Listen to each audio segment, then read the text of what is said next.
আরে আমাদের দেশে যদি প্রধানমন্ত্রী ছেলে হয় তো আবার তার ছেলে আরো 15-20টা। কথা ঠিক না বেঠি?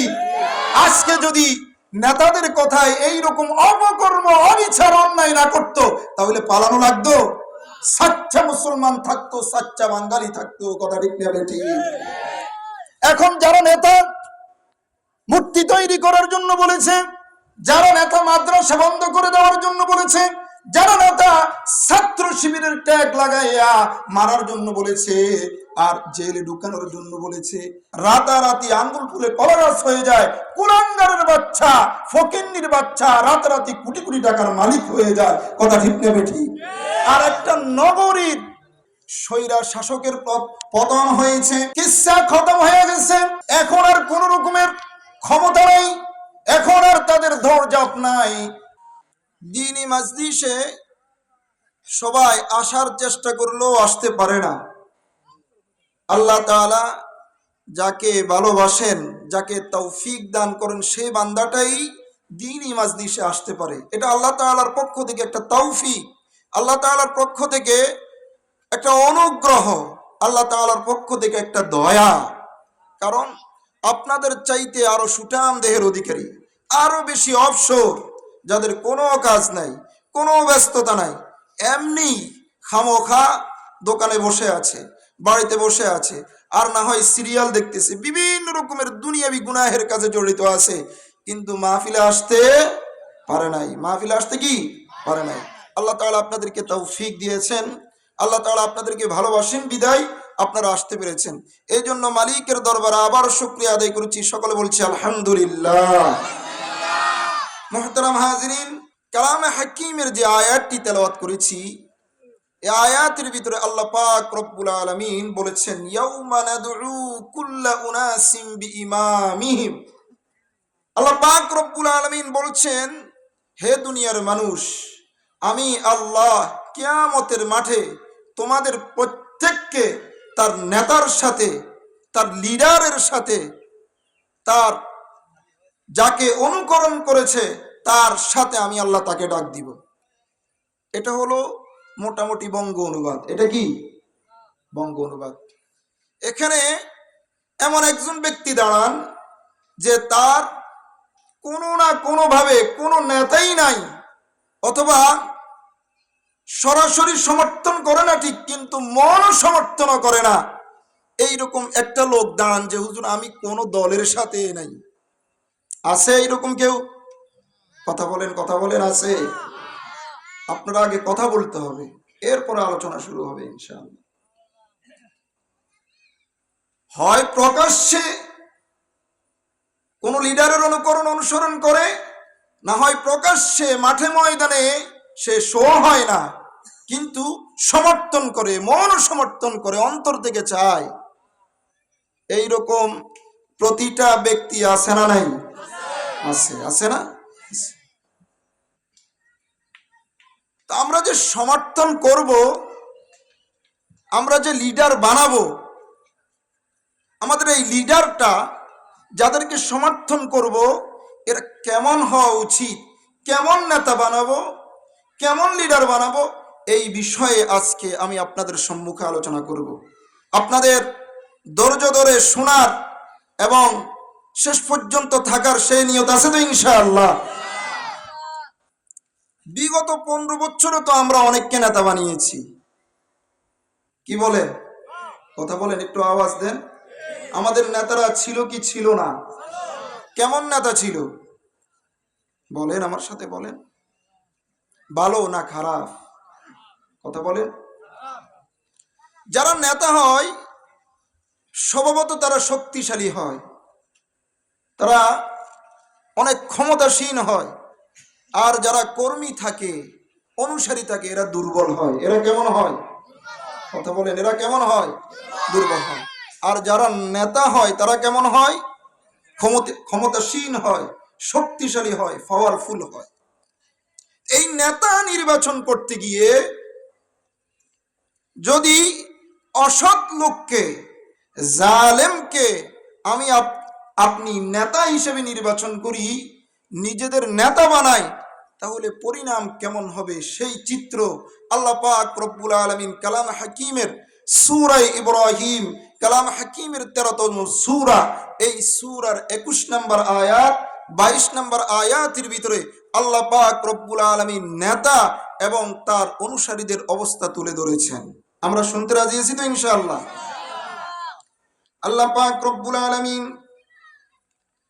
কালাম হাকিমের ভিতরে বলছেন ওয়াবারাজু লিল্লাহি জামিআন فقال الضعفاء للذين استكبروا إنا كنا لكم تبعا فهل أنتم مغنون عنا من عذاب الله من شيء قالوا لو هدانا الله لهديناكم سواء علينا أجزعنا أم صبرنا ما لنا من محيص الله أكبر বলেন রব্বুল আলামিন এই আয়াতের ভিতরে বলছেন দুনিয়ার লোক সকল,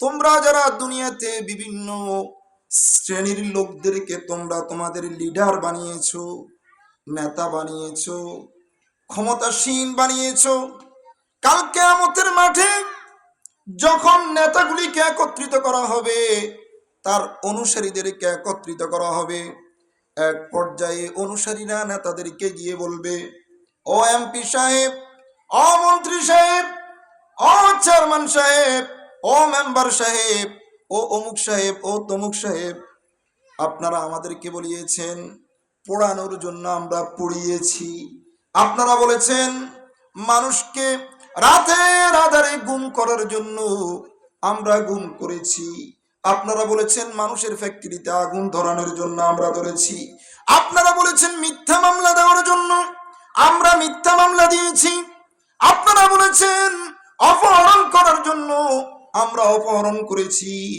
আপনারা বলেছেন জামাত শিবিরের ট্যাগ লাগাইয়া মামলা দেওয়ার জন্য আমরা দিয়েছি, আপনারা বলেছেন ধর্মীয় মাহফিলগুলি বন্ধ করে দেওয়ার জন্য, কোরআনের মাহফিলগুলি বন্ধ করে দেওয়ার জন্য আমরা বন্ধ করে দিয়েছি, আপনারা বলেছেন মাদ্রাসায় তালা লাগানোর জন্য আমরা মাদ্রাসায় তালা লাগিয়েছি।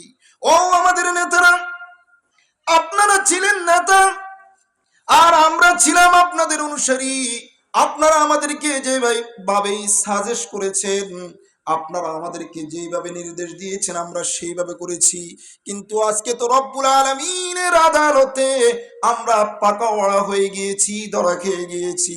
ও নেতারা, দুনিয়ার জমিনে তো আপনারা আমাদেরকে বিভিন্নভাবে শাল্ডিং দিতেন, বিভিন্নভাবে আপনারা আমাদেরকে অর্ডার দিতেন, আজকে কিয়ামতের এই কঠিন ময়দানে আল্লাহ পাক রব্বুল আলামিনের এই কঠিন শাস্তি থেকে আমাদেরকে একটু রক্ষা করতে পারেন কিনা?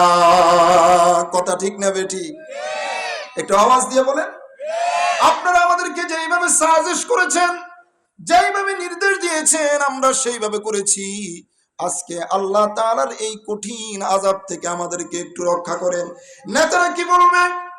ফাহাল আনতুম মুগনুন আন্না মিন আযাবিল্লাহি মিন শাই ক্বালু লাউ হাদানাল্লাহু লাহাদাইনাকুম।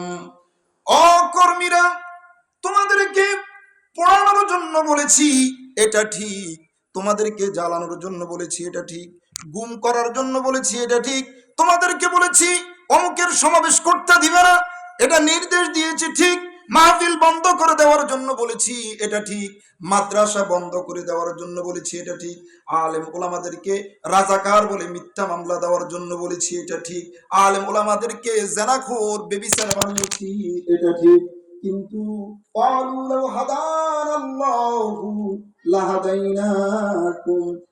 তাআলা আমাদেরকে গুমরাহ বানিয়েছেন, আমাদেরকে জালিম বানিয়েছেন, আমাদেরকে পথ ভ্রষ্ট করেছেন, এই জন্য আমরাও তোমাদেরকে খারাপ পথ দেখিয়েছি। আল্লাহ তাআলা আমাদেরকে হেদায়েত দেয় নাই, তোমাদেরকেও হেদায়েতের পথ দেখাতে পারি না।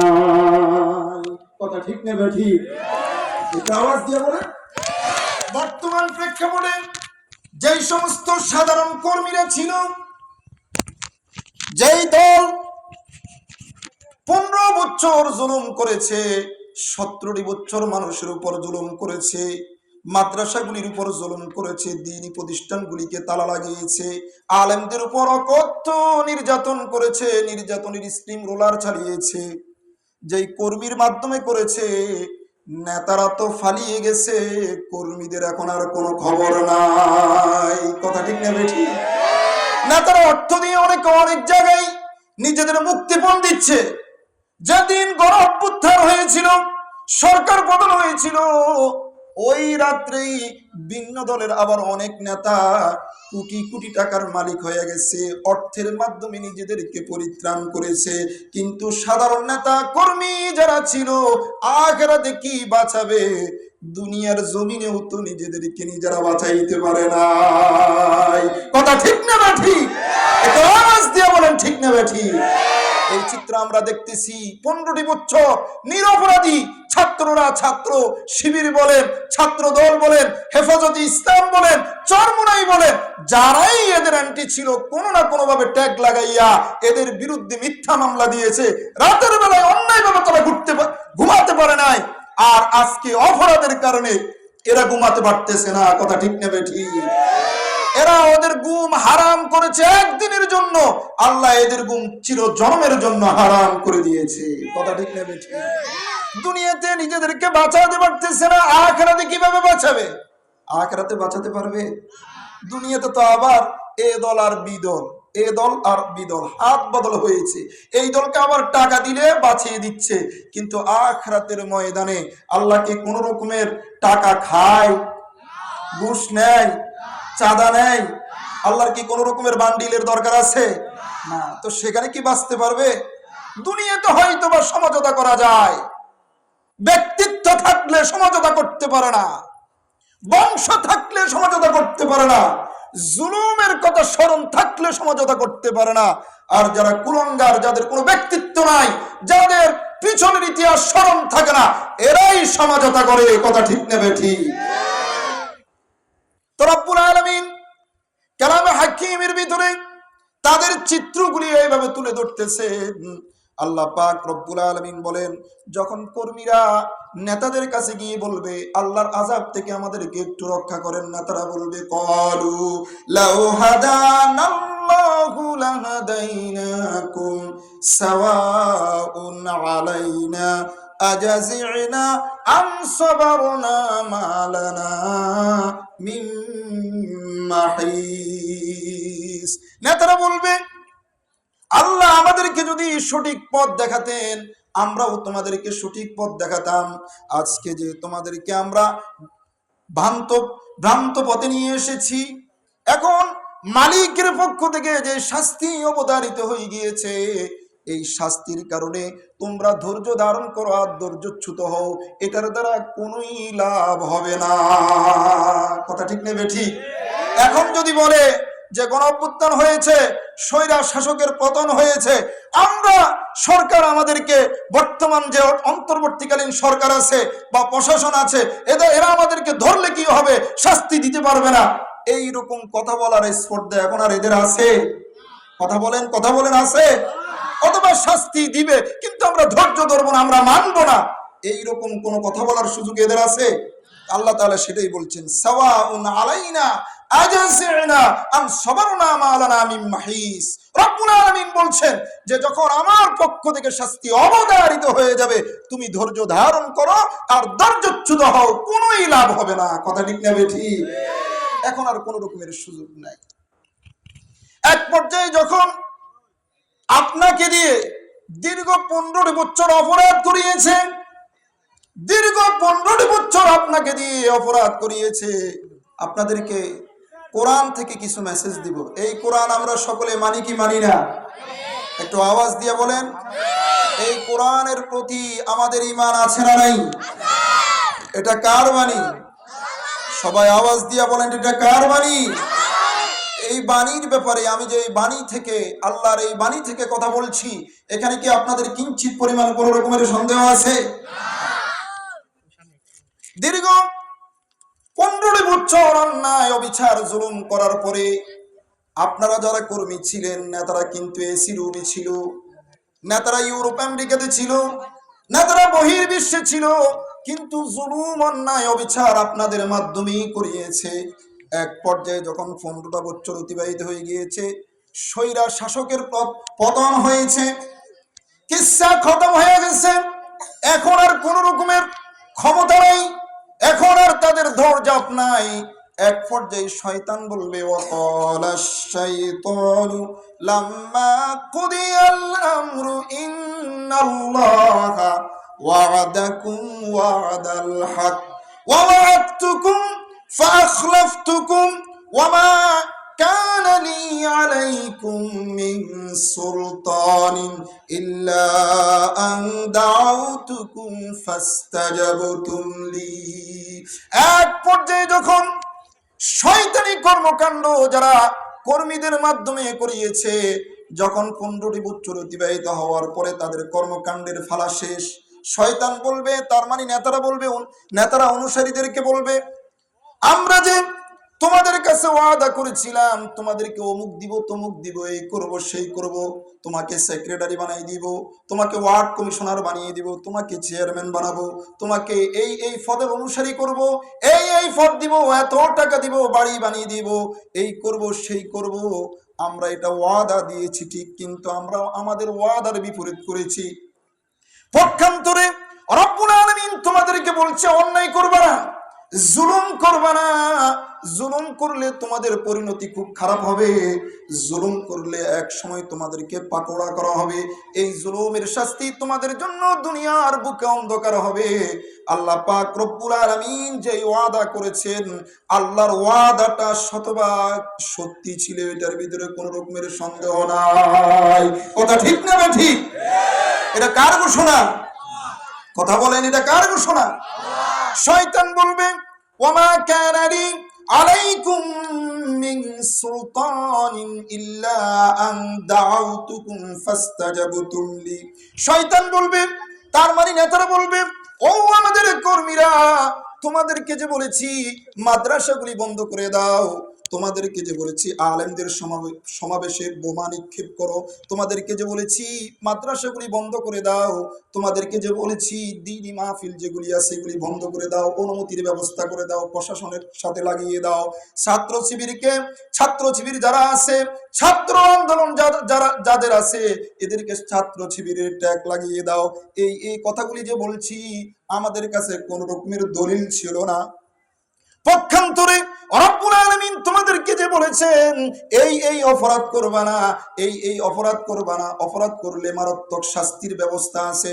আল্লাহ পাক রব্বুল আলামিন এই কথার ভিতরে দলিল রেখে দিয়েছেন, প্রমাণ রেখে দিয়েছেন, আল্লাহর কোরআন দিয়ে আল্লাহ পাক রব্বুল আলামিন আমাদেরকে বলিয়েছেন। কিন্তু আল্লাহর কথা না মেনে তোমাদেরকে শুধু একটু ডাক দিয়েছি, চা পরোটার ব্যবস্থা করে দিয়েছি, সামান্য হাদিয়া দিয়েছি, সামান্য টাকা দিয়েছি, একটু ক্ষমতার লোভ দেখিয়েছি, ডাকা মাত্রই তোমরা আমাদের ডাকে সাড়া দিয়েছো। কথা ঠিক না বেঠিক? বলেন, শুধু ডাক দিয়েছে, রাতের ঘুম হারাম করে নেতার পাশে গিয়ে দাঁড়িয়ে গিয়েছি। আজকে নেতা সিঙ্গাপুর, আজকে নেতা ভারতবর্ষে বিভিন্ন ফার্কে ঘুরতেছে, আজকে নেতা আমেরিকা গিয়ে উঠেছে, আজকে নেতা ভারত গিয়ে উঠেছে, আজকে নেতা দুবাই থাকে, কিন্তু কর্মীর খবর? কথা বলেন, একটু আওয়াজ দিয়ে বলেন, কর্মীর খবর? মানা বিমুসরিকিকুম ওয়া মা আনতুম বিমুসরিকি ইন্নী কাফারতু বিমা আশরাকতুমুনি মিন ক্বাবল। এখন যে কর্মীরা আছে, কর্মীরাও নেতাদেরকে উদ্ধার করতে পারতেছে না, আবার নেতারাও কর্মীদেরকে উদ্ধার করতে পারতেছে না। কথা ঠিক না বেঠিক? তাহলে আল্লাহর এই কোরআন ঠিক আছে তো ইনশাআল্লাহ? এই যে কোরআনের ভিতরে আল্লাহ পাক রব্বুল আলামিন সুস্পষ্ট ভাবে উল্লেখ করেছেন, এটাতে আমাদের কোনো সন্দেহ আছে? কথা বলেন, সন্দেহ আছে? আবার রব্বুল আলামিন এই চিত্রটাকে আল্লাহ পাক রব্বুল আলামিন কালামে হাকিমের 34তম সূরা সাবার 31 নম্বর আয়াত 32 নম্বর আয়াতের ভিতরে রব্বুল আলামিন বলছেন, কালামে হাকিমের 22তম পারা, ওয়াকালাল্লাযীনা কাফারু লান নু'মিনা বিহাযাল কুরআনি ولا بالذي بين يديه ولو ترى إذ الظالمون موقوفون عند ربهم يرجع بعضهم إلى بعض القول يقول الذين استضعفوا للذين استكبروا لولا أنتم لكنا مؤمنين الله أكبر বলেন الله أكبر আল্লাহ তাআলা 1500 বছর আগে রাসূল পাকের উপরে কোরআন অবতীর্ণ করে যে চিত্র বলে দিয়েছেন আজকে আমাদের সমাজে শতবার এই চিত্রটা পাওয়া যায় আল্লাহ পাক রব্বুল আলামিন বলেছেন ওয়াকালাল্লাযীনা কাফারু লান নুমিনা বিহাযাল কুরআনি ওয়ালা বিল্লাযী বাইনা ইয়াদাইহি কাফেররা বলেছিল এই কোরআন বিশ্বাস করি না এবং পূর্ববর্তী যত কিতাব আছে বিশ্বাস করি না আমরা যারা উম্মতের উলামায়ে কেরাম আছি আমরাও কোরআন দিয়ে বলেছি ও প্রধানমন্ত্রী আপনার বাপকে আমরা অনেক শ্রদ্ধা করি এমন কাজ করেন যেই কাজ করলে আপনার বাবা জাহান্নামে জ্বলতে হবে না আপনার বাবার মূর্তি তৈরি করেন না মূর্তি তৈরি করবেন উপরে মূর্তি তৈরি করে ফুলের মালা গলায় দিবেন কিন্তু আপনার বাবাকে জাহান্নামের ভিতর আল্লাহ তাআলা জাহান্নামের মালা লাগাবে কথা ঠিক না বেঠিক আমরা বলেছি কিন্তু আমাদের কথার প্রতি আপনারা ঈমান আনয়ন করেন নাই আপনার বাবার আকাশচুম্বী জনপ্রিয়তা ছিল কিন্তু আপনি তো উলামায়ে কেরামের কথা শুনেন নাই পক্ষান্তরে জেনার ট্যাগ লাগাইয়া উলামায়ে কেরামকে জেলের ভিতরে ঢুকিয়ে দিয়েছেন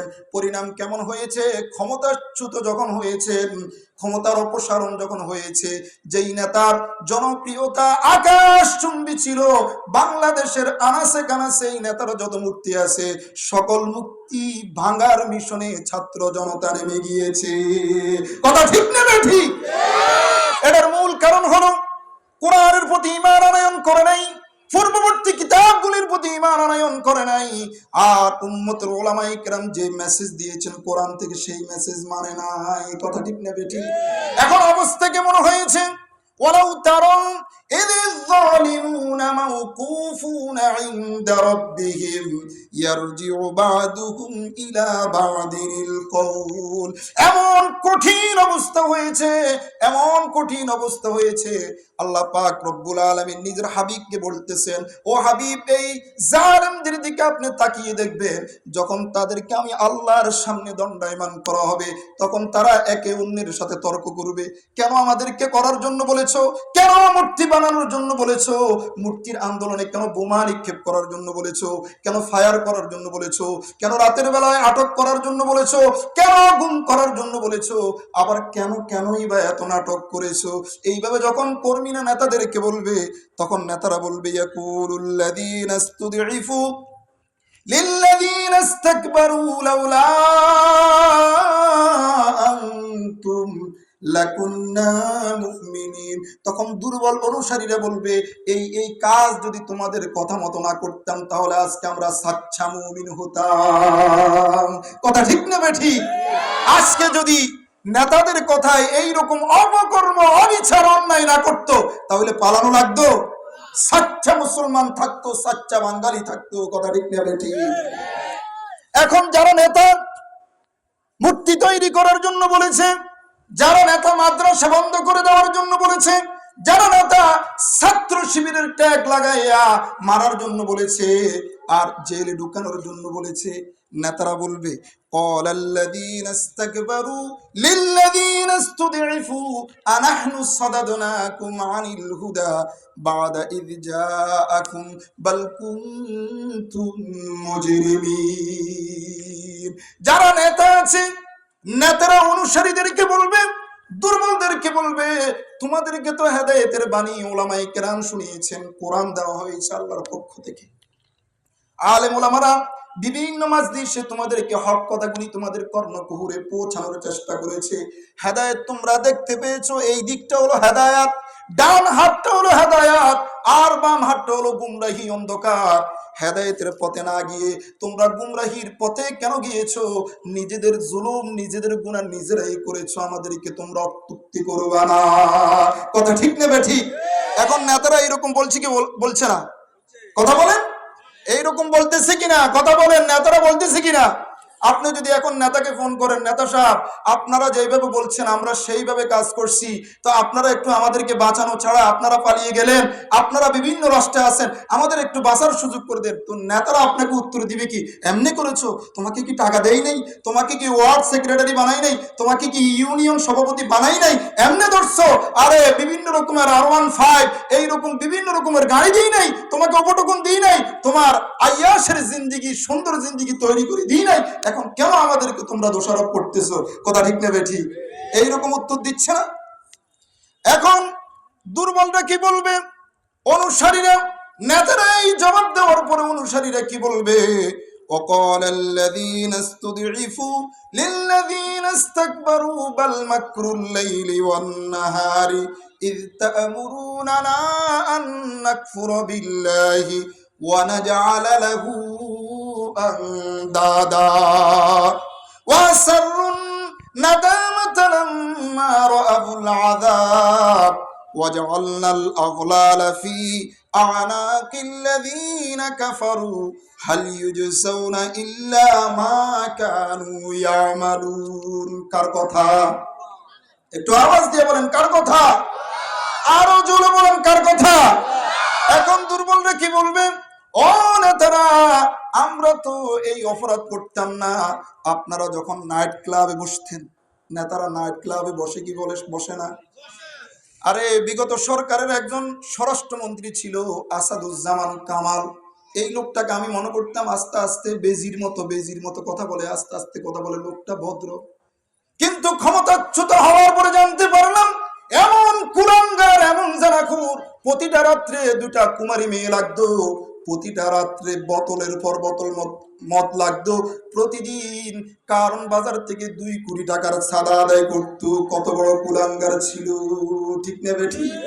এরা নাইট ক্লাবে যখন যাইতো, নাইট ক্লাবে যাওয়ার পরে মদ নিয়ে নারী নিয়ে নাচানাচি করার পরে এক পর্যায়ে রাতের বেলায় ষড়যন্ত্র করত, আগামীকাল কি করা যায়, আগামীকাল কাদেরকে মামলা দেওয়া যায়, কাদের উপর আক্রমণ করা যায়, কাদেরকে রাস্তায় না উঠতে দেওয়া হয়, এই রকমের ষড়যন্ত্র করত। দুর্বলরা আজকে ধরা খেয়ে যাওয়ার পরে নেতাদেরকে বলবে আপনারাই তো রাতের বেলায় মিটিং করে, আপনারাই তো রাতের বেলা পরামর্শ করে আমাদেরকে বলতেন অমুক অমুক কাজ করার জন্য, আপনারা বলার কারণেই তো আমরা করেছি।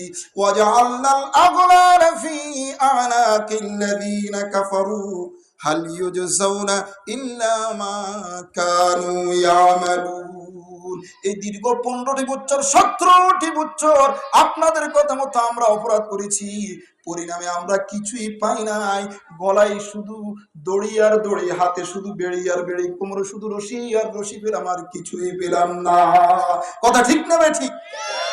পক্ষান্তরে আমাদের মস্তিষ্ক, আমাদের বিবেক যদি সুস্থ থাকতো, সঠিক বিবেক নিয়ে যদি আমরা কাজ করতাম, খোদাবিরু লোককে যদি আমরা ক্ষমতায় বসাতে পারতাম, আল্লাহ ওয়ালা লোককে যদি আমরা ক্ষমতায় বসাতে পারতাম, দ্বীনি ইলমি কোন লোককে যদি ক্ষমতা বসাতে পারতাম, ইসলামিক কোন দলকে যদি আমরা ক্ষমতায় আনতে পারতাম, তাহলে 15 বছরে যে চিত্র হয়েছে ভিন্ন চিত্র হয়ে জমিনটাকে আল্লাহ তাআলা জান্নাতে পরিণত করে দিতেন। কথা ঠিক না বেঠিক? আপনাদেরকে বোঝার জন্য হাদিস থেকে আপনাদেরকে একটি আমি ঘটনা শোনাচ্ছি। ক্ষমতাটা হলো হযরতে ওমর ইবনুল খাত্তাব রাদিয়াল্লাহু তাআলা আনহু, অর্ধজাহানের বাদশা ওমর রাদিয়াল্লাহু তাআলা আনহু অর্ধ পৃথিবী শাসন করেছেন। ওমর রাদিয়াল্লাহু তাআলা আনহুর আমলে শামের একটি নগরী, যেই নগরীর নাম ছিল হিমস, এই নগরীতে একজন গভর্নর নিযুক্ত করা হয়েছে। গভর্নরের নাম হলো রাসূলের সাহাবী সাঈদ ইবনে আমির আল জুমাহি রাদিয়াল্লাহু তাআলা আনহুকে হিমসের গভর্নর নিযুক্ত করা হয়েছে। কিছুদিন যাওয়ার পরে বিশাল একটি কাফেলা খলিফাতুল মুসলিমিন আমিরুল মুমিনিন হযরত ওমরের দরবারে এসে বলল, খলিফাতুল মুসলিমিন আমিরুল মুমিনিন, এমন এক জনপদে আমরা বসবাস করি, হত দরিদ্র এলাকার দরিদ্র নগরী, একেবারে দরিদ্র সীমার নিচে আমরা বসবাস করি। ওগো আমিরুল মুমিনিন, খলিফাতুল মুসলিমিন, আপনি আমাদেরকে যেই গভর্নর দিয়েছেন সেই গভর্নর খুব গরিব, হত দরিদ্র, আমরাও দরিদ্র, আমাদের জীবন চলে না। হযরতে ওমর ইবনুল খাত্তাব রাদিয়াল্লাহু তাআলা আনহু আমিরুল মুমিনিন খলিফাতুল মুসলিমিন বললেন, ঠিক আছে, তোমরা দরিদ্রদের একটা লিস্ট করো, একটা লিস্ট করে এরপর আমার কাছে দাও, আমি তোমাদের অবস্থার পরিবর্তন করার চেষ্টা করব, তোমাদেরকে ত্রাণ দিব। যখন লিস্ট করা হলো, 100 জনের একটা লিস্ট করা হলো, এই লিস্টের ভিতরে দরিদ্র লোকগুলির যে নাম উল্লেখ করা হয়েছে, সেই নামের ভিতরে তাদের বর্তমান তাদের সমসাময়িক যে গভর্নর ছিল, 1 নম্বরে সাঈদ ইবনে আমির আল জুনহির নামটা উল্লেখ করা হয়েছে। আল্লাহু আকবার বলেন, আল্লাহু আকবার। একটা গভর্নর, সমসাময়িক গভর্নর, রানিং একটা গভর্নর, দরিদ্র লোকদের লিস্টটি যখন দেওয়ার জন্য বলা হয়েছে, কাগজ দেখার পরে, লিস্ট দেখার পরে হযরত ওমর বলছেন, আমিরুন ফকিরুন, তোমাদের আমির কি ফকির? আমিরুকুম ফকিরুকুম, তোমাদের আমির কি ফকির? হেমসের নগরী, হেমস নগরীর লোকেরা, যে কাফেলা, যে প্রতিনিধি দল হযরত ওমরের কাছে এসে বলেছেন, আমিরুকুম আফকারুনা, আমিরুনা আফকারুনা, আমিরুনা আফকারুনা।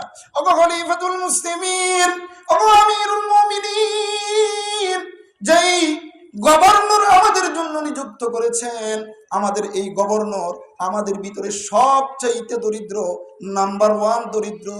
এর চাইতে দরিদ্র কোন গভর্নর আমাদের সমাজে, এর চাইতে দরিদ্র কোন সাধারণ জনগণ নাই।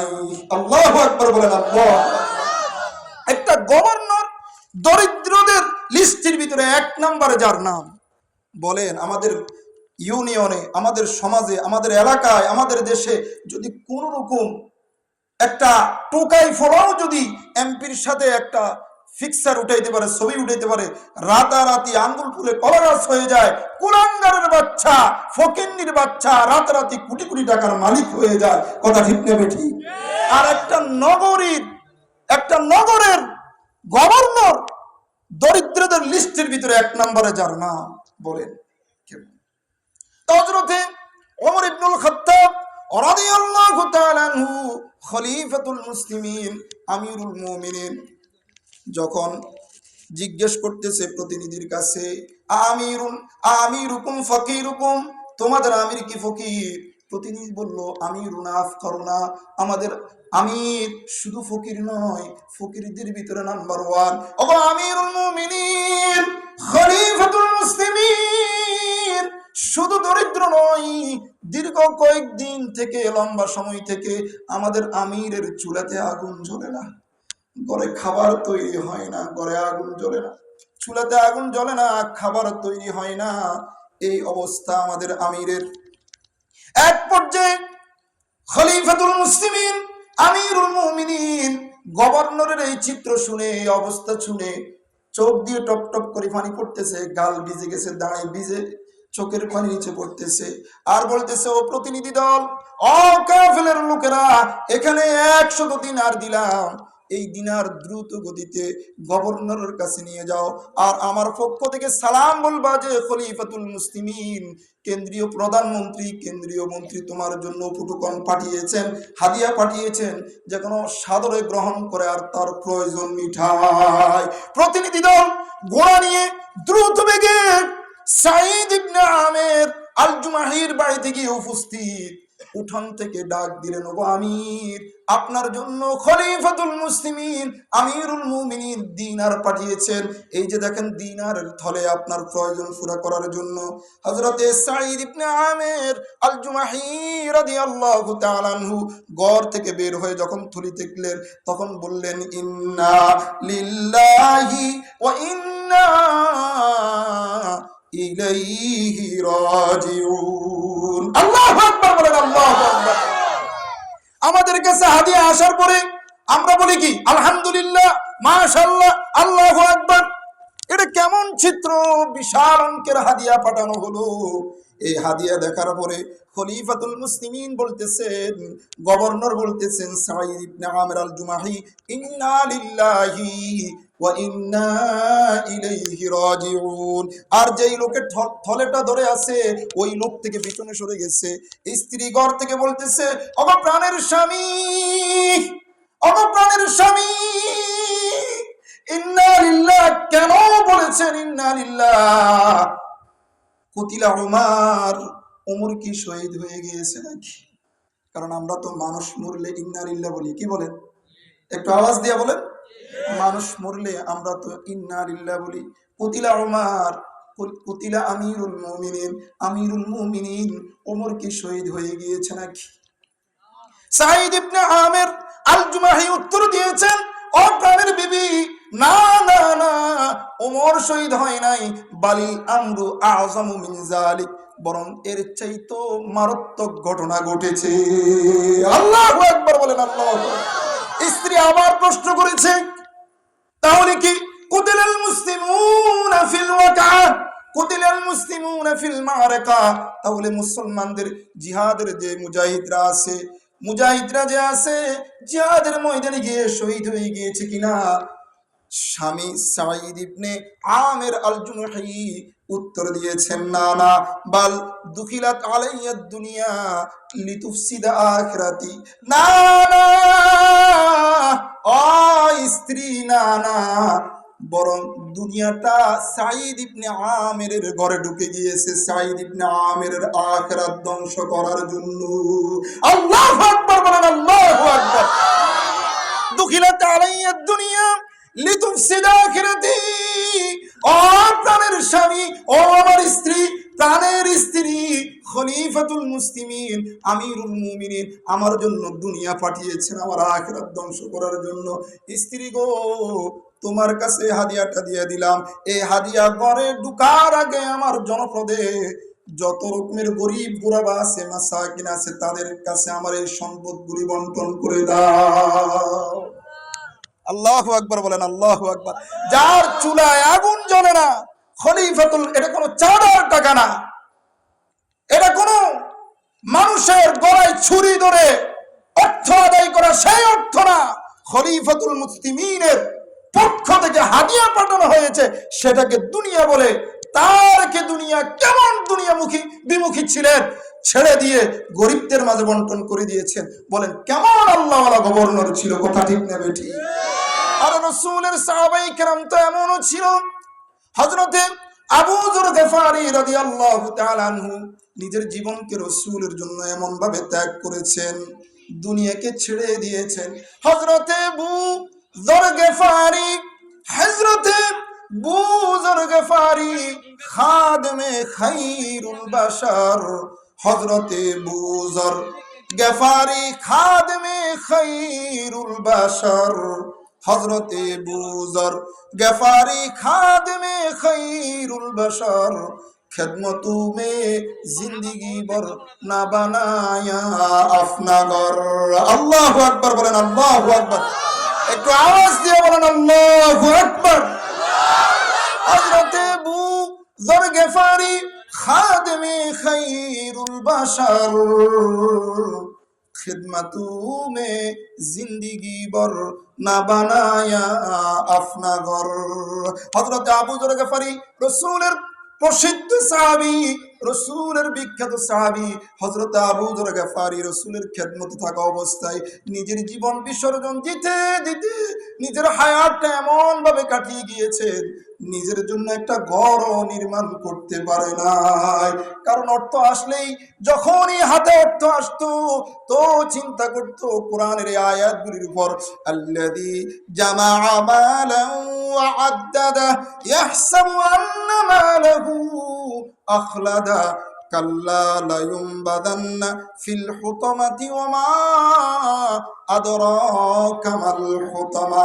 যাই হোক, এক পর্যায়ে প্রতিনিধি দল আবার খলিফাতুল মুসলিমিন আমিরুল মুমিনিন ওমরের কাছে চলে গিয়েছে।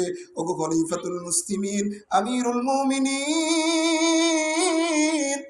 যেই গভর্নরের নিকট আপনি হাদিয়া পাঠিয়েছেন, গভর্নর খুশি হওয়ার তো দূরের কথা, আপনার হাদিয়া পেয়ে বলতেছে ইন্না লিল্লাহি ওয়া ইন্না ইলাইহি রাজিউন। আর আপনার পাঠানো উপটুকন হাদিয়াটা নিজে তো গ্রহণ করে নাই, এলাকার আমাদের সমাজের যত হতদরিদ্র আছে সকলের মাঝে বন্টন করে দিয়েছে। হযরতে ওমর রাদিয়াল্লাহু তাআলা আনহু খলিফাতুল মুসলিমিন আমিরুল মুমিনিন কাফেলার লোকদেরকে বললেন, ওগো প্রতিনিধি দল, আমি যেহেতু রাষ্ট্রের প্রধান, অর্ধ জাহানের বাদশাহ, সরকারি সফর হবে, সরকারি সফর হবে, অমুক তারিখে তোমাদের হিমসে আমি যাব, মানুষের মাঝে তোমরা এলান করে দাও। আমার গভর্নরও থাকবো, আমিও থাকবো। যেহেতু যেই লোকটা তারকে দুনিয়ার লোক যার ভিতরে নাই, দুনিয়া বিমুখী যেই লোকটা, তাকে আমার একটু দেখার দরকার আছে। আর আমার সফরে আমি একটু জনগণের সাথেও দেখা করব। যেহেতু অর্ধ জাহানের বাদশাহ, দ্বিতীয় খলিফা, আমিরুল মুমিনিন, খলিফাতুল মুসলিমিনের কথা শুনে হাজার হাজার লক্ষ লক্ষ লোক আগ থেকে প্রস্তুত আছে একটু খলিফাতুল মুসলিমিনকে দেখবে, আমিরুল মুমিনিনকে দেখবে। শত শত লোক, হাজার হাজার লোক, লক্ষ লক্ষ লোক জমা হয়ে গেছে। দুইটা চেয়ার আসনের ভিতরে দেওয়া হয়েছে, একটা হলো খলিফাতুল মুসলিমিনের জন্য, আর একটা হলো গভর্নরের জন্য। গভর্নরকে পাশে বসিয়ে খলিফাতুল মুসলিমিন সকল লোকদেরকে লক্ষ্য করে বলল, ও আমার জনগণ, তোমাদের জন্য যে গভর্নর নিযুক্ত করেছি, এই গভর্নরের ব্যাপারে তোমাদের কোনো অভিযোগ আছে কিনা? আল্লাহু আকবার বলেন, আল্লাহু আকবার। আর যেই লোকটার অভাবের কারণে, অর্থের অভাবে, খাবারের অভাবে চুলায় আগুন জ্বলে না, প্রধানমন্ত্রীর পক্ষ থেকে উপটোকন ফাটানোর পরে সেটা আবার মানুষের মাঝে বন্টন করে দেয়, সেই লোকের ব্যাপারে আবার কেমন করে অভিযোগ থাকে? আল্লাহু আকবার। এরপরও ওই মাজলিসের ভিতরে চার কোণা থেকে চারজন লোক দাঁড়িয়ে গেছে। আল্লাহু আকবার বলেন, আল্লাহু আকবার। যেই লোকটি তারকে দুনিয়া, যার ভিতরে দুনিয়ার কোনো লোভ নাই, যে সরকারি উপটোকন পাওয়ার পরেও নিজের ঘরের ঢুকানোর পরিবর্তে দরিদ্রদের মাঝে বন্টন করে দেয়, এমন লোকের বিরুদ্ধে মাজলিসে চারজন দাঁড়িয়ে গেছে। বড় কঠিন কথা, বড় কঠিন কথা। সর্বপ্রথম লোককে জিজ্ঞেস করলো, আমার গভর্নরের ব্যাপারে তোমার কি অভিযোগ একটু বলো। অভিযোগ বলা লাগবে না? 4টা অভিযোগ, 7টা মামলা দায়ের করেছে, এটা বলা লাগবে না? প্রথম ব্যক্তি বলল, আমিরুল মুমিনিন, খলিফাতুল মুসলিমিন, আপনি যে গভর্নর নিযুক্ত করেছেন, খুব ভালো, খুব ভালো। দিনের বেলায় আমাদের খুব খোঁজ খবর রাখে, দিনের বেলায় তার কার্যালয়ে আসে, দিনের বেলায় আমাদেরকে সার্ভিস দেয়, কিন্তু রাতের বেলা আমরা তাকে পাই না। রাতের বেলা আমরা আমাদের কাজে তাকে পাই না। খলিফাতুল মুসলিমিন, আমিরুল মুমিনিন সাঈদ ইবনে আমির আল জুমাহিকে প্রশ্ন করলো, ও সাঈদ, যেই অভিযোগ করেছে অভিযোগ সত্য কিনা? সাঈদ ইবনে আমির আল জুমাহি বললেন, আমিরুল মুমিনিন, খলিফাতুল মুসলিমিন, অভিযোগ শতভাগ সত্য। কি কারণ? ওগো আমিরুল মুমিনিন, ইন্নী আক্রাহু আন আলানা হাযা, আমি এটা অপছন্দ করি, এমন এক বিষয় মানুষের সামনে অফেন করা থেকে আমি একটু অপছন্দ করি। একটু এই কথাটা মানুষের সামনে বলতে আমাকে বাধ্য করবেন না। আমিরুল মুমিনিন খলিফাতুল মুসলিমিন বলছেন, যখন জনসম্মুখে, জনসমাবেশে তোমার বিরুদ্ধে মামলা দায়ের হয়ে গেছে, এখন গোপন রাখলে চলবে না, তোমাকে অফেন করতে হবে, প্রকাশ করতে হবে। আমিরুল মুমিনিন, আমিরুল মুমিনিন খলিফাতুল মুসলিমিন, ওয়াল্লাহি কসসামতু কসসামতু হায়াতি নিসফাইন, আল্লাহর কসম করে বলছি, আমার জীবনের হায়াতকে আমি 2 ভাগে বিভক্ত করেছি। নিসফুন লিইবাদিল্লাহ, অর্ধেক হায়াতকে মানুষের সেবার জন্য আমি নিয়োজিত রেখেছি, ওয়ানিসফুন লিল্লাহি আযজা ওয়া জাল্লা, আর অর্ধেক হায়াতকে মালিকের ইবাদতের জন্য ওয়াকফ করে দিয়েছি। আল্লাহু আকবার বলুন, আল্লাহু আকবার। এই জন্য দিনের বেলায় মানুষকে সার্ভিস দেই, কিন্তু রাতের বেলায় মালিকের সাথে মোনাজাত রক্ষা করি, মানুষের মালিকের সাথে কথা বলি, মালিককে সাজদা দেই, মালিকের রুকু করি, আর মালিকের কালামুল্লাহর তেলাওয়াত করি। এই কারণে রাতের বেলায় সার্ভিস দিতে পারি না, মানুষের প্রয়োজনগুলি পুরা করতে পারি না। দ্বিতীয় নম্বর, দ্বিতীয় কোণ থেকে যে ব্যক্তি দাঁড়িয়েছে, সেই ব্যক্তিকে সাঈদ ইবনে আমির আল জুমাহি রাদিয়াল্লাহু তাআলা আনহুকে প্রশ্ন করলেন। ওই ব্যক্তি প্রশ্ন করলেন ওমরের বরাবর, ওগো খলিফাতুল মুসলিমিন, আমিরুল মুমিনিন, আমার অভিযোগ হলো, আপনার যেই গভর্নর, যাকে আপনি আমাদের জন্য নিযুক্ত করেছেন, নিয়োগ দিয়েছেন, এই ব্যক্তি প্রতিদিন সময় মতো আসে না, একটু দেরি করি অফিসে আসে, একটু দেরি করি আর আমাদের নেতা নেতৃত্ব অফিসের কোনো খবরই নেই। কি বলেন? একটু আওয়াজ দিয়ে বলেন, পাওয়া যায়? আরে সাধারণ একটা চেয়ারম্যান সার্টিফিকেটের জন্য মনে হয় যে 500 দিন চাইতে হয়। কি বলেন? একটু আওয়াজ দিয়ে বলেন, ঠিক না বেঠিক?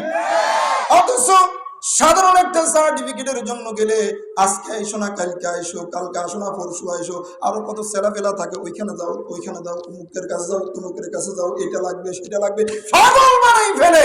অথচ এই কুলাঙ্গারটাই কিছুদিন আগে ভোটের জন্য পাগল হয়ে গিয়েছিল। কথা ঠিক না বেঠিক? একটু দেরি করে অফিসে আসে, একটু দেরি করে অফিসে আসে, অফিসে আসতে দেরি হয়। আমিরুল মুমিনিন খলিফাতুল মুসলিমিন ওমর ডাক দিয়ে বললেন, ও সাঈদ, যেই অভিযোগ করা হয়েছে এই অভিযোগ সত্য কিনা? সাঈদ ইবনে আমির আল জুমাহি রাদিয়াল্লাহু তাআলা আনহু বলেন, ও আমিরুল মুমিনিন খলিফাতুল মুসলিমিন, যে অভিযোগ করেছে অভিযোগ শতভাগ সত্য, কিন্তু কেন আমি মাঝে মাঝে দেরি করে আসি? আমার ঘটনা শুনেন, আমি এমন দরিদ্র লোক, গভর্নর হয়েছি ঠিক, কিন্তু আমার ঘরে কোন রকমের খাদেম, সেবক আর সেবিকা নাই। আমার স্ত্রী আর আমি, আমার স্ত্রী অসুস্থ মানুষ, একা একা কাজ করতে পারে না, পানি আনার কাজটা আমাকে করতে হয়, রুটির কাই বানানোর জন্য, খামিরা বানানোর জন্য আমাকে কাজ করতে হয়, বিবির কাজে আমাকে সহযোগিতা করতে হয়, এই কারণে মাঝে মাঝে অফিসে যাইতে আমার দেরি হয়ে যায়। সকল লোক চুপ হয়ে গেছে, চুপ হয়ে গেছে। তৃতীয় ব্যক্তিকে প্রশ্ন করলো, ও ভাই তোমার কি অভিযোগ, তুমি অভিযোগটা করো। তৃতীয় ব্যক্তি বলেছেন, আমিরুল মুমিনিন খলিফাতুল মুসলিমিন, আপনি যে গভর্নর নিযুক্ত করেছেন এই গভর্নর মাসে একদিন অফিসে আসে না। কি কয়? কথা বলেন, মাসে কয়দিন আসে না? আর আমরা ক্ষমতা পাওয়ার পরে একদিনের বেশি পাই না। কথা কয় না? একটা আওয়াজ দিয়ে বলেন, কথা ঠিক না বেঠিক?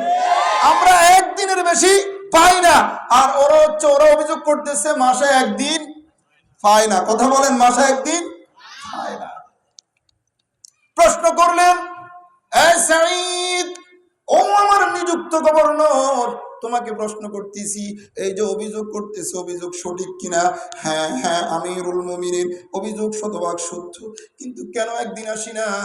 আমিরুল মুমিনিন, আমি এমন গভর্নর, এমন গভর্নর, এই যে আমি যেই পোশাক পরিধান করে আজকের এই সমাবেশে এসেছি, আমার শরীরে যেই জামাটা আছে আর আমার পরনে যেই পায়জামাটা আছে, আমি গভর্নর হতে পারি ঠিক, এই পায়জামা আর পাঞ্জাবি ছাড়া আমার আর একটা পোশাকও নাই।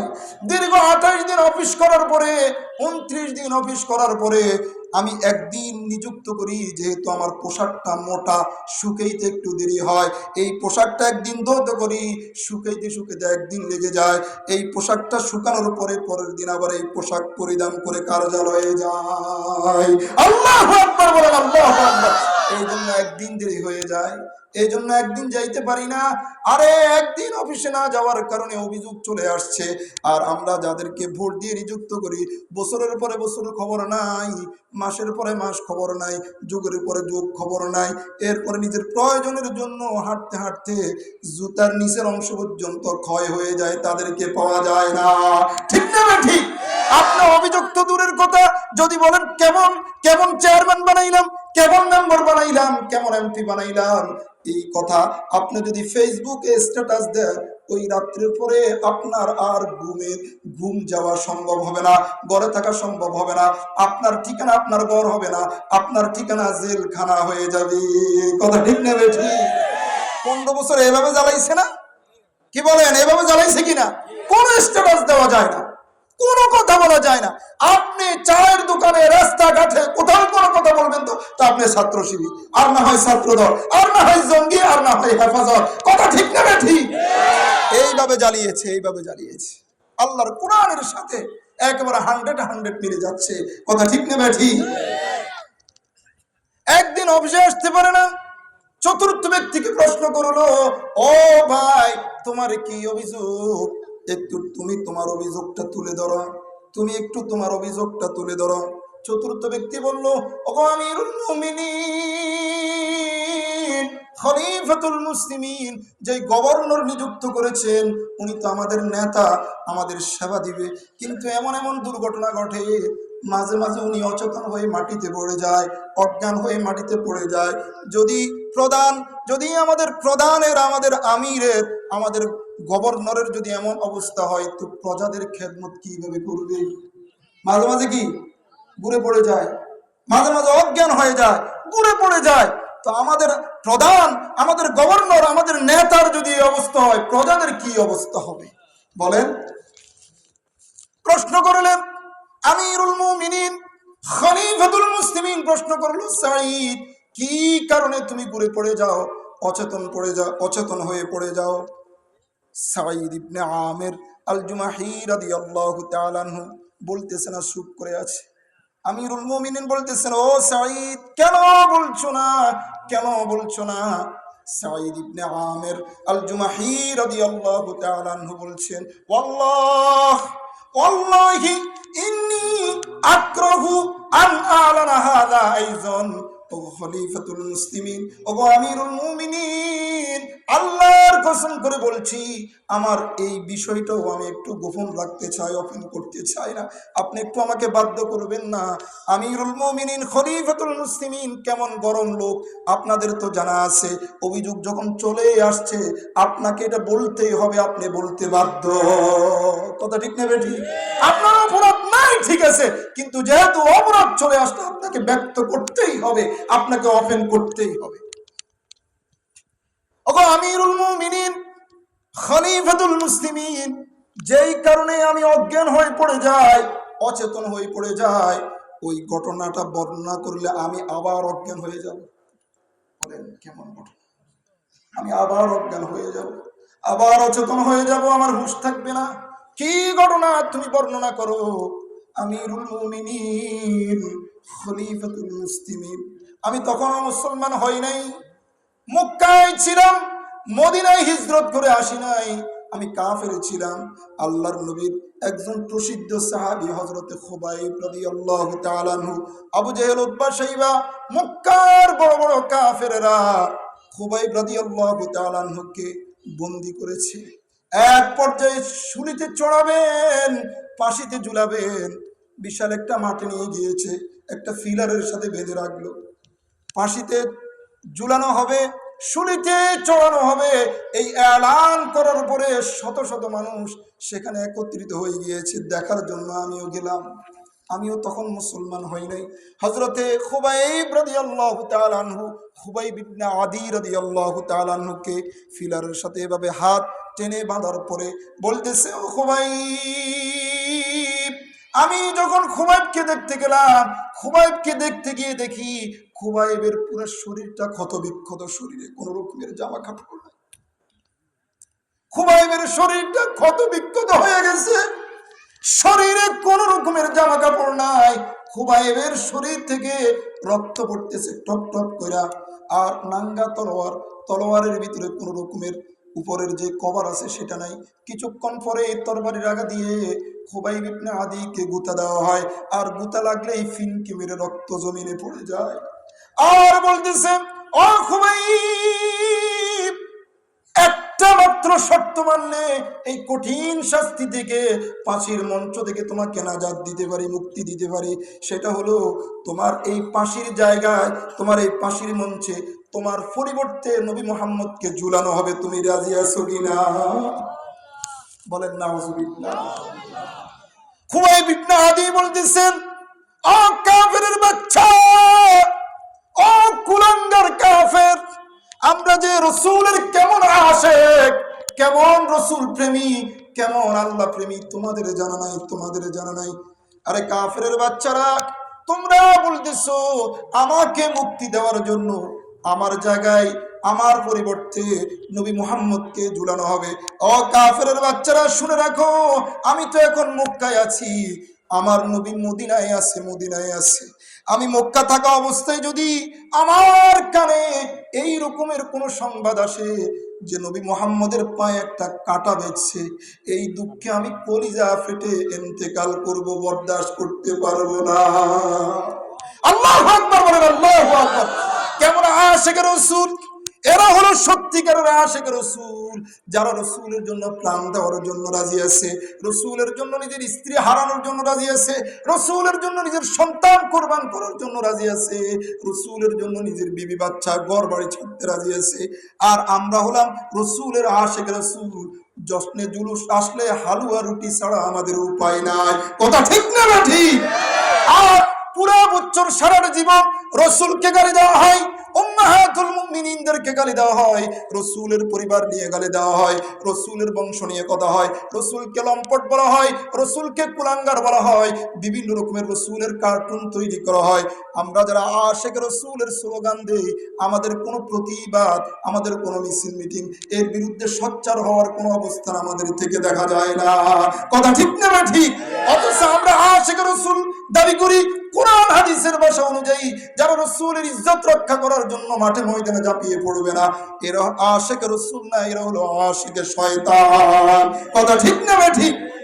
এক পর্যায়ে সাঈদ ইবনে আমির আল জুমাহি রাদিয়াল্লাহু তাআলা আনহু বলেন, খুবাইব ইবনে আদি বলতেছে, যদি আমি মক্কায় আছি, এই মক্কায় আমাকে শুলিতে ছড়ানো হচ্ছে, আমার নবী মদিনায় আছে, আমি মক্কা থাকা অবস্থায় যদি আমার কাছে এই রকমের সংবাদ আসে যে রাসূলের পায়ে একটা কাঁটা বেঁধেছে, কাঁটা ঢুকছে, এই ব্যথার কথা যখন আমার মনে পড়বে, আমি কলিজা পেটে দুনিয়ার থেকে বিদায় নিয়ে যাব।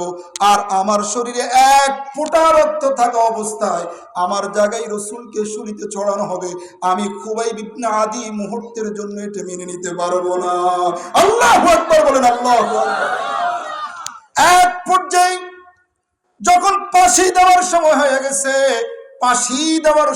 গেছে, তো ফাঁসির পূর্ব মুহূর্তে, শুলিতে ছড়ানোর পূর্ব মুহূর্তে, মৃত্যুদণ্ডের পূর্ব মুহূর্তে যখন আসামিকে বলা হয় তোমার কোনো ইচ্ছা থাকলে বলতে পারো, খুবাইব ইবনে আদিকে যখন এই রকমের অফার করা হয়েছে, খুবাইব ইবনে আদি রাদিয়াল্লাহু তাআলা আনহু বলেছেন, আমার দুনিয়াবি কোনো ইচ্ছা নাই, যদি আমাকে একটু সুযোগ দেওয়া হয় তাহলে আমি ওযু করব আর আমার মালিকের সাথে নামাজ পড়ার মাধ্যমে, 2 রাকাত নামাজ পড়ার মাধ্যমে মালিকের সাথে কিছু কথা বলবো। আল্লাহু আকবার। সাঈদ ইবনে আমির আল জুমাহি রাদিয়াল্লাহু তাআলা আনহু বলেন, আমার জীবনে আমি আল্লাহর কসম করে বলছি, ওই দিন খুবাইব ইবনে আদি কি সুন্দরভাবে ওযু করেছেন, তার এই ওযুর চিত্র যতদিন দুনিয়াতে বেঁচে থাকে আমার স্মরণ থাকবে।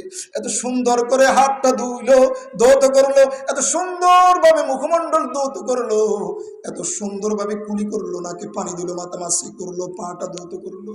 এরপরে যখন নামাজে দাঁড়িয়ে গেল, আমি তখনও কাফের, আমি তো বুঝি না, এইভাবে ক্যাবলামুখী হয়ে খুবাইব ইবনে আদি যখন তাকবীর দিয়ে নিয়তটা বাঁধলো, মালিকের সাথে কি যেন বলতেছে, অভিযোগ করতেছে, ঠোঁটটা নাড়াচ্ছে আর বলতেছে, কত সুন্দর করে রুকু করলো, কত সুন্দর করে মালিকের কুদরতি কদমে সাজদা দিল। এইরকম নামাজ আমার দৃষ্টিতে আজ পর্যন্ত আর পড়ে নাই। নামাজ শেষ করার পরে মক্কার কাফেরদেরকে ডাক দিয়ে বলতেছে, ও কাফেররা, আমার ভিতরে যদি এই চিন্তা না থাকতো, তোমরা মনে করবা যে মৃত্যুর ভয়ে নামাজ লম্বা করছি, তাহলে আমি আরো লম্বা সময় মালিকের সাথে কথা বলতাম, আমার মালিককে লম্বা রুকু করতাম, মালিককে লম্বা সাজদা দিতাম, কিন্তু তোমরা অভিযোগ করবা, এই অভিযোগের কারণে নামাজকে লম্বা না করে নামাজটাকে সংক্ষিপ্ত করে দিলাম। আল্লাহু আকবার বলেন, আল্লাহু আকবার। ওগো আমিরুল মুমিনিন, খলিফাতুল মুসলিমিন, এই কঠিন দৃশ্য যখনই আমার স্মরণ আসে তখন আমার আর হুঁশ থাকে না, এই জন্যই আমি অচেতন হয়ে যাই। এটা যদি আমার অপরাধ হয় তাহলে আপনি যেই শাস্তি দিবেন আমি মাথা পেতে নিতে রাজি আছি। আল্লাহু আকবার। এইরকম খোদাবিরু এখনো যারা যে সমস্ত ইসলামী দলগুলি আছে, এদের ভিতর থেকে যদি আমরা এই রকমের নেতা নিযুক্ত করতে পারি, লিডার নিযুক্ত করতে পারি, মানুষের সম্পদ মেরে খাওয়ার তো দূরের কথা, নিজের পকেটের টাকা পর্যন্ত জনগণের জন্য ব্যয় করবে। কথা ঠিক না বেঠিক? ইনশাআল্লাহ যদি উলামায়ে কেরাম, আলেমরা, ধর্মপ্রাণ তাওহীদি জনতা যদি ঐক্য ঐক্যবদ্ধ হতে পারে, আবার মুসলমানের বিজয় হবে, আবার ইসলামের বিজয় হবে, আবার আলেম ওলামা ক্ষমতায় আসবে, রাষ্ট্রটা সোনার রাষ্ট্রে পরিণত হবে। কথা ঠিক না ঠিক? এই জন্য আমাদেরকে ঐক্যবদ্ধ হতে হবে, এই জন্য আমাদেরকে ঐক্যবদ্ধ হতে হবে। ঐক্য ছাড়া উপায় নাই। এইরকম শুধু খলিফাতুল মুসলিমিন সাঈদ ইবনে আমির আল জুমাহি রাদিয়াল্লাহু তাআলা আনহুর ঘটনা না, ইসলামের প্রথম খলিফা, ইসলামের দ্বিতীয় খলিফা হযরতে আবু বকর সিদ্দিক রাদিয়াল্লাহু তাআলা আনহু, হযরত ওমর রাদিয়াল্লাহু তাআলা আনহুর মুখতাসার সংক্ষিপ্ত একটা ঘটনা আছে। ইসলামের প্রথম খলিফা আমিরুল মুমিনিন খলিফাতুল মুসলিমিন হযরতে আবু বকর সিদ্দিক রাদিয়াল্লাহু তাআলা আনহু। ইসলামের প্রথম খলিফার নাম কি? হায় হায়, সব চুপ হয়ে গেছে। ইসলামের প্রথম খলিফার নাম কি? হযরতে আবু বকর সিদ্দিক রাদিয়াল্লাহু তাআলা আনহু। সবাই বলেন ইসলামের প্রথম খলিফার নাম কি? সবাই বলেন, আজকে বলতে হবে আপনাদেরকে, ইসলামের প্রথম খলিফার নাম কি? খলিফা, আমির, নেতা, লিডার। ইসলামের দ্বিতীয় খলিফার নাম কি? হায় হায় হায় হায়। অত যদি বলে যে মমতাজের একটা গান শোনান, মুহূর্তের ভিতরে শুনে দিবে। এ বেশ্যা মহিলার গান মুখস্থ করতে পারে। ইসলামের যে সমস্ত লিডাররা ছিল, রাসূলের যে সমস্ত খলিফা ছিল, সাহাবী ছিল, এদের নাম আমাদের জানা নাই। বলেন কেমন দুর্ভাগা মুসলমান আমরা। তা আমরা মায়ের খাবো না, খাবে কে? কি বলেন? ইসলামের প্রসিদ্ধ চারজন খলিফা, হযরতে আবু বকর এক নম্বর কে? বলেন বলেন, কথা বলেন। হযরতে, দ্বিতীয় নম্বর হযরতে উমর, হযরতে, তৃতীয় নম্বর হযরতে উসমান, তৃতীয় নম্বর, সবাই বলেন সবাই বলেন, তৃতীয় নম্বর হযরতে উসমান, চতুর্থ নম্বর হযরতে আলী রাদিয়াল্লাহু তাআলা আনহুম আজমাইন। এই চারজন ইসলামের খলিফা। তো রাসূলের ইন্তিকালের পরে মদিনার প্রেসিডেন্ট হযরতে আবু বকর সিদ্দিক রাদিয়াল্লাহু তাআলা আনহু একদিন মন্ত্রী পরিষদের সকল লোকগুলাকে ডাক দিলেন। ডাক দেওয়ার পরে বললেন, ও আমার মন্ত্রী পরিষদের লোক, আমার কর্মচারীরা, আমার রাষ্ট্রের, আমার এরিয়ার, আমার জনগণগুলি কেমন আছে? তোমরা যারা আমার সরকারি কর্মকর্তা, তোমরা একটু রিপোর্টগুলি লিপিবদ্ধ করো। সুন্দর সুন্দর উপস্থাপনা না? সুন্দর কথা না যে আমার প্রজারা কিভাবে আছে একটু খোঁজ খবর নাও। আমাদের এমপি মন্ত্রীদের সেই অবস্থা থাকে? কথা বলেন, একটু আওয়াজ দিয়ে বলেন। জনগণের খবর নেই? জনগণ থাকে রাস্তায়, তারা থাকে অট্টালিকায়। কথা ঠিক না বেঠিক? জনগণ থাকে রেলের প্ল্যাটফর্মে, রেল লাইনে থাকে, আর তারা থাকে ইউরোপ আমেরিকাতে। কথা ঠিক না বেঠিক? আমিরুল মুমিনিন খলিফাতুল মুসলিমিন হযরতে আবু বকর সিদ্দিক রাদিয়াল্লাহু তাআলা আনহু মন্ত্রী পরিষদের সকল লোককে ডাক দিলেন। ডাক দিয়া বললেন, আমার জনগণগুলি, আমার প্রজাগুলি কেমন আছে একটু রিপোর্ট করে আসো, খবর নিয়ে আসো। যথারীতিতে সকল সাহাবায়ে কেরাম যারা সরকারি দায়িত্বে নিযুক্ত আছেন খবর নেওয়ার জন্য বের হয়ে গেলেন। যার যার মতো যে যে রিপোর্টগুলি নিয়ে এসেছেন, সবার থেকে রিপোর্ট নেওয়ার পরে এক পর্যায়ে আমিরুল মুমিনিন খলিফাতুল মুসলিমিন হযরত আবু বকর ওমরকে জিজ্ঞেস করে, ওমর, সবাই তো সবাইয়ের মতো রিপোর্ট দিয়েছে, তুমি একটু তোমারটা বলো। ওমর কান্না শুরু করে দিয়েছে। ওমর শুধু কাঁদে কিন্তু বলে না। আমিরুল মুমিনিন খলিফাতুল মুসলিমিন ওমরকে বলতেছো, ভাই ওমর, তুমি কান্না কেন করতেছো? তোমাকে তো আমি জিজ্ঞেস করলাম আমার প্রজাদের কি অবস্থা, তুমি বলো। হযরত ওমর বললেন, ওগো আমিরুল মুমিনিন খলিফাতুল মুসলিমিন, আপনার কাছে আমি আমার বর্ণনা দেওয়ার আগে একটু শর্ত দিচ্ছি। একটা ঘটনা বর্ণনা করব, ওই ঘটনা বর্ণনা করার পরে যে আবেদন করব, আপনি আমার আবেদন পুরা করবেন কিনা? হযরতে আবু বকর সিদ্দিক রাদিয়াল্লাহু তাআলা আনহু বললেন, ভাই ওমর, যদি পালন করার মতো হয় তাহলে তো অবশ্যই তোমার আবদার পালন করব, রক্ষা করব।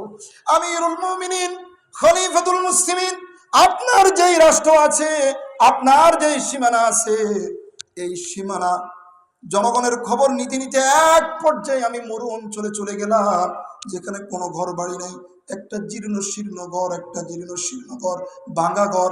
সেই ঘরের দরজায় গিয়ে আমি যখন বাহির থেকে দরজা নক করলাম, ভিতর থেকে ভাঙা কণ্ঠের একটা বৃদ্ধা নারী বলতেছে, মান আনতা, তুমি কে?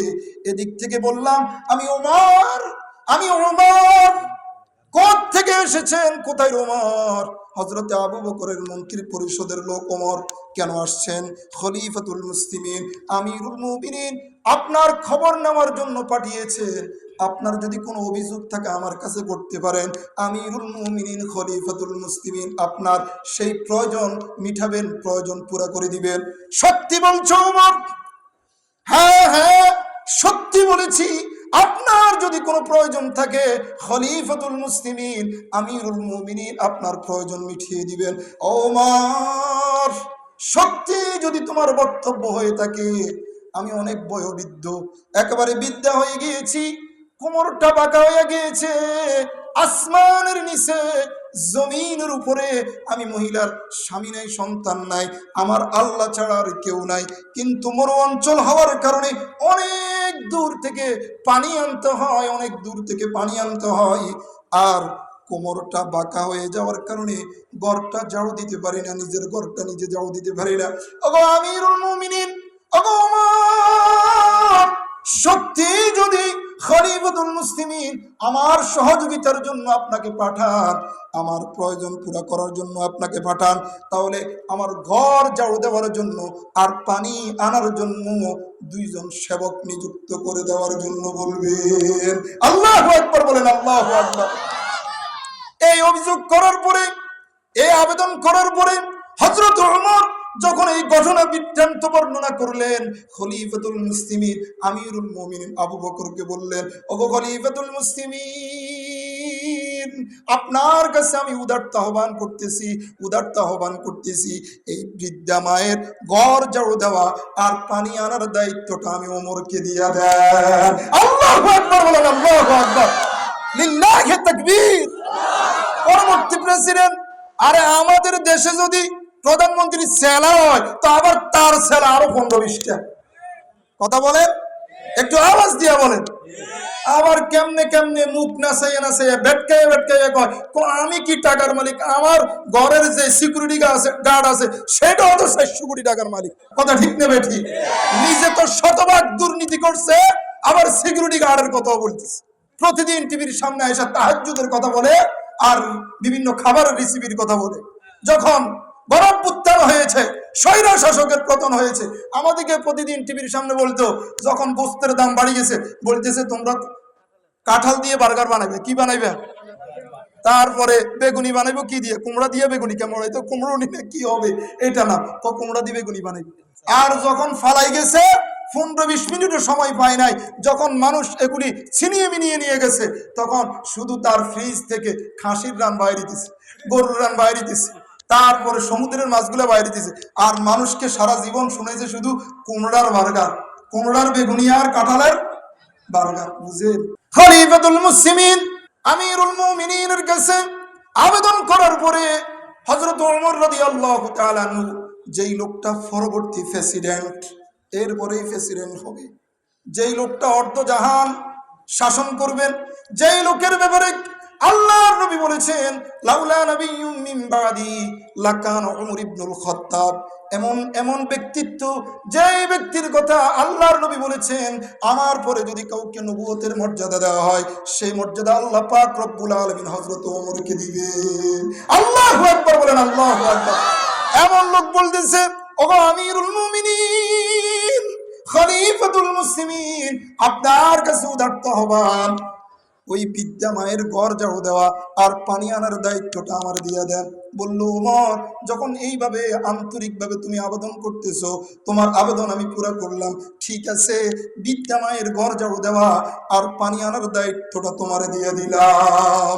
আল্লাহু আকবার বলেন, আল্লাহু আকবার।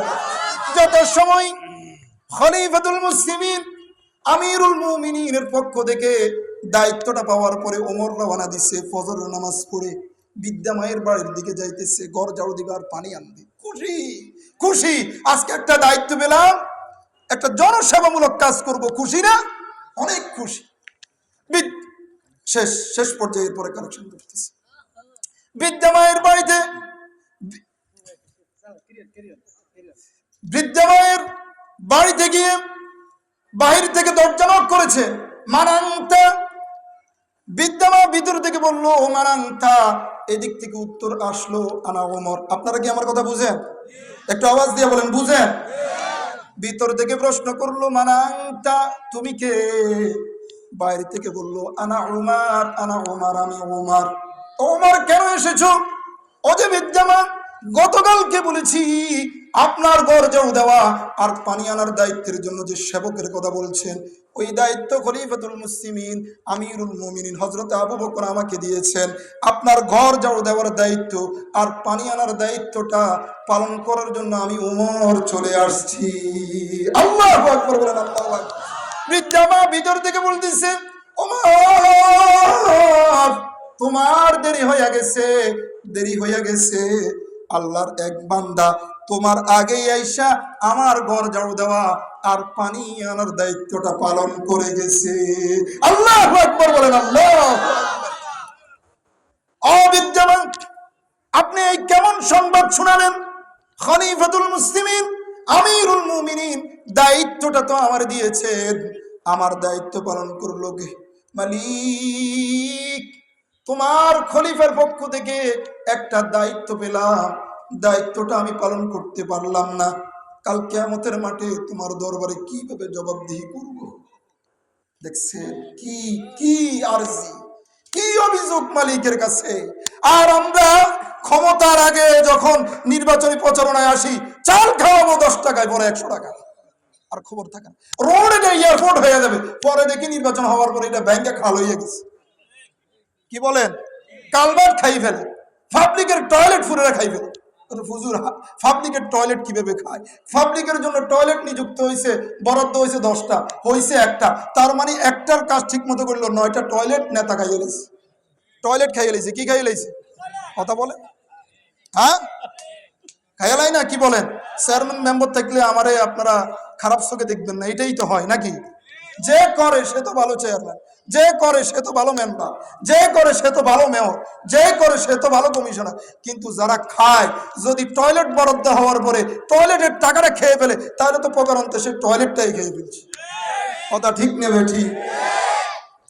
অভিযোগ করতেছে অবিদ্যা মা, আপনার কাছে আমার পক্ষ থেকে অভিযোগ, যে লোকটা আপনার ঘর যাও দিয়েছেন, পানি এনেছেন, ওই লোকটাকে আপনি দেখছেন কিনা? না না, সেই লোকটাকে আমি দেখি নাই। তার শরীরের পোশাক দেখছেন কিনা? না না, তার শরীরের পোশাকটা পর্যন্ত দেখি নাই। তার সাথে পর্দা মেনটেন করছি। তার পায়ের খড়ম দেখছেন কিনা? তখন তো জুতো ছিল না, খড়ম ছিল। খড়ম সাহাবায়ে কেরামের যুগে খড়ম ছিল, লোহার খড়ম, লোহার জুতা। আপনি জুতোটা দেখছেন কিনা? না না, জুতোটা দেখতে পারি নাই। বারাক্রান্ত হৃদয় নিয়ে হযরত ওমর আবার ফিরে যাচ্ছে। পিছন থেকে বিদ্যা মহিলা ডাক দিয়ে বলল, ওমর, তোমার ভিতরে খেদমত করার খুব আকাঙ্ক্ষা দেখতে পাচ্ছি। ও ওমর, সত্যিকার অর্থে যদি এই বিদ্যা মায়ের ঘর ঝাড়ু দেওয়া আর পানি আনার দায়িত্ব পালন করতে হয়, তাহলে এত দেরিতে আসলে হবে না, আরো আগে আসতে হবে। আল্লাহু আকবার বলেন। আজকে ওমর রেডি তাহাজ্জুদের নামাজ পড়ার আগে, ফজরের আগে। কারণ মক্কাতে এখন তাহাজ্জুদের আজান দেওয়া হয় একটা, ফজরের আজান দেওয়া হয় একটা। যারা গিয়েছেন, ফজরের জন্য ভিন্ন আজান দেওয়া হয়, তাহাজ্জুদের জন্য কি ভিন্ন আজান দেওয়া হয়। আমরা গিয়েছিলাম, আলহামদুলিল্লাহ, আল্লাহ আমাদেরকে নিয়েছেন। তো দেখলাম তাহাজ্জুদের আজান দেওয়ার পরে তাহাজ্জুদের নামাজ পড়ে হযরত ওমর রওনা দিছে। কি করতেছেন? ফজর সেখানে গিয়ে পড়বেন, আগে বিদ্যা মায়ের দায়িত্ব পালন করবেন। গতকালকে তো পারে নাই।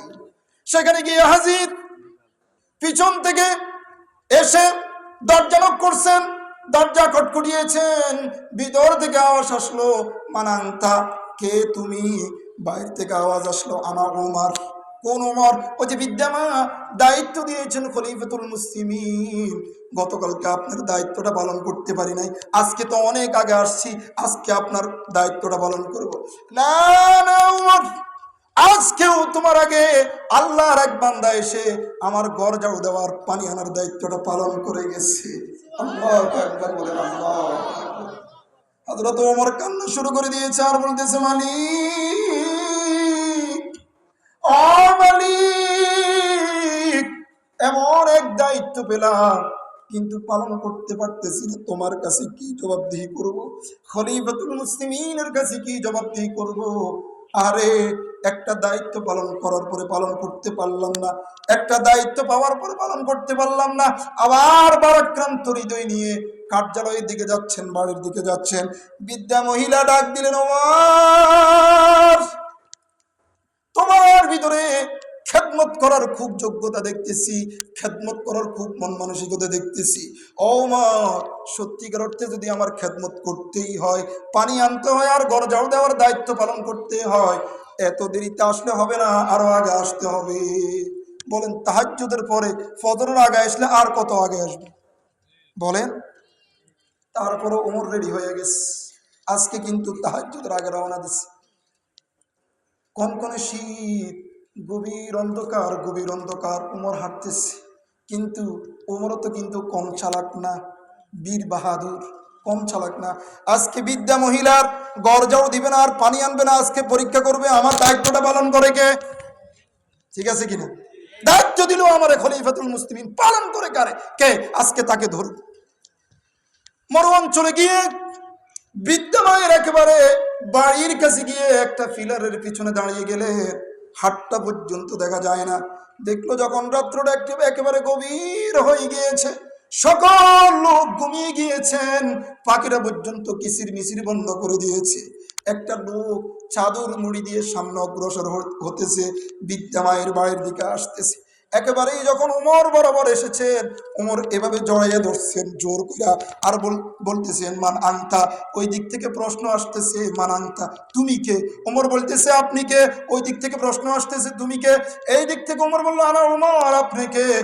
ওই দিক থেকে উত্তর আসতেছে আনা আবু বকর, আবু বকর। আল্লাহু আকবার বলেন, আল্লাহু আকবার। মদিনার প্রেসিডেন্ট আবু বকর চলে আসছে। হযরত ওমর পরাক্রান্ত হৃদয় নিয়ে কান্নার সুরে বলতেছেন, ওগো আমিরুল মুমিনিন, খলিফাতুল মুসলিমিন, এই গভীর রজনীতে, এই কনকনে শীতের ভিতরে আপনি এখানে কেন এসেছেন? দায়িত্বটা তো আপনি আমার দিয়েছেন, আমাকে দিয়েছেন দায়িত্ব পালন করার জন্য। খলিফাতুল মুসলিমিন হযরত আবু বকর বলতেছেন, ওমর, তোমার দায়িত্ব দিলাম ঠিক, কিন্তু আমি তো প্রজাদের দায়িত্বে আছি। তোমার দায়িত্বটা দেওয়ার পরে কাল কিয়ামতের মাঠে মালিকের দরবারে কি জবাবদিহি করব, এই ভয়ে রাজপ্রাসাদে ঘুম আসে না। বিদ্যা মায়ের গরজাও দেওয়া আর পানি আনার দায়িত্বটা পালন করার জন্য আমি আবু বকর নিজেই চলে আসছি। সুবহানাল্লাহ বলেন, সুবহানাল্লাহ। একটু জিকির করে লা ইলাহা, লা ইলাহা ইল্লাল্লাহ, লা ইলাহা ইল্লাল্লাহু মুহাম্মাদুর রাসূল।